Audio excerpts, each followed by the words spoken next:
What happens when the space between you and someone you love becomes unbridgeable? When a phone call tells you they've entered hospice, but a pandemic means you can't be there to hold their hand. This was the impossible question I faced on a cold November evening, and the answer came from an unexpected place. The series you're about to see was my way to process the fact that my mother would die alone. But this isn't really a story about dying. It's about finally seeing someone, truly seeing them, as the end is drawing near. Along our journey, we faced many obstacles. Her lifelong struggle with mental illness created a great gap in our relationship. As I reluctantly became her sole caregiver, it unknowingly became the first step in our journey to healing and forgiveness. This series became the cathartic means to honor both, our journey together and her own final journey alone. Can it be true, said the first leaf, can it really be true that others come to take our places when we're gone, and after them, still others, and more, and more? These words from Felix Salten's novel, Bambi, became the unlikely bridge between my mother and me. Every autumn I read this chapter to my family, a beautiful allegory about the last two leaves hanging precariously on the branch as the winds of winter approach. After my mother's diagnosis, these words took on a new and poignant meaning. What happens to us when we've fallen? The second leaf asked. We sink down. What is under us? The first leaf answered. I don't know. Nobody knows. The second leaf asked, do we feel anything? Do we know anything about ourselves when we're down there? Like these two leaves contemplating what lies beneath, my mother and I began our own silent conversation of discovery. Her small notes left in unexpected places, a single word sometimes, other times a memory, became her voice when speaking was too difficult. My camera became my response. Between her words and my images, we created a language that transcended the walls her illness had built. We were learning about each other, even as time was running out, finding answers to questions we'd been too afraid to ask for decades. That's nothing, the second leaf answered. I tremble at the least thing now. I don't feel so sure of my hold as I used to. There is a particular vulnerability that comes when we witness someone facing their final winter. Their bodies curl inward as if preparing to return to the earth. And yet, in that curling, there is a strange beauty, like leaves that brighten just before they fall. The camera lens allows us to hold this contradiction, the fragility and the splendor, the fear and the acceptance, all existing in the same frame. Let's remember how beautiful it was, how wonderful when the sun came out and shone so warmly and we thought would burst with life.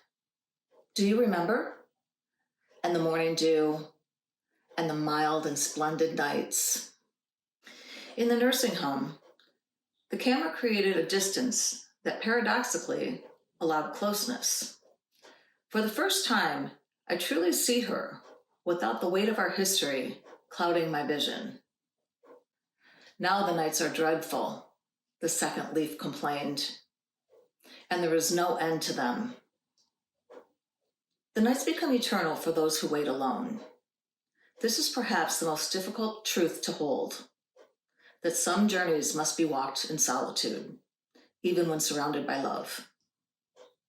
In creating this image, we acknowledge that barrier, the black bar of separation that COVID and circumstance placed between us and those we long to accompany. Yet in that acknowledgement comes a kind of presence. We bear witness, even when from afar, and in that witnessing, we are with them. Have I changed much? Asked the second leaf, shyly but determinedly. Not in the least, the first leaf reassured her. You only think so because I've got to be so brown and ugly. But it's different in your case. This exchange resonated deeply because it speaks to what we all fear, becoming unrecognizable to those we love, that our essence might vanish before our body does. No, really, the first leaf exclaimed eagerly, believe me, you're as lovely as the day you were born. Here and there, maybe a little brown spot, but it's hardly noticeable. It only makes you handsomer. Believe me. The metaphor of leaves became our shared language. Through my lens, my mother and I were those two leaves from the Bambi novel, trying to comfort each other as winter approached, acknowledging our fear while affirming how love has the ability to manifest beauty.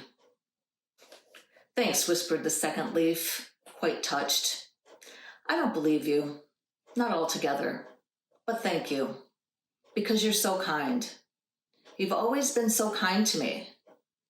I'm just beginning to understand how kind you are. Forgiveness wasn't a decision I made. It was a quiet recognition that dawned slowly.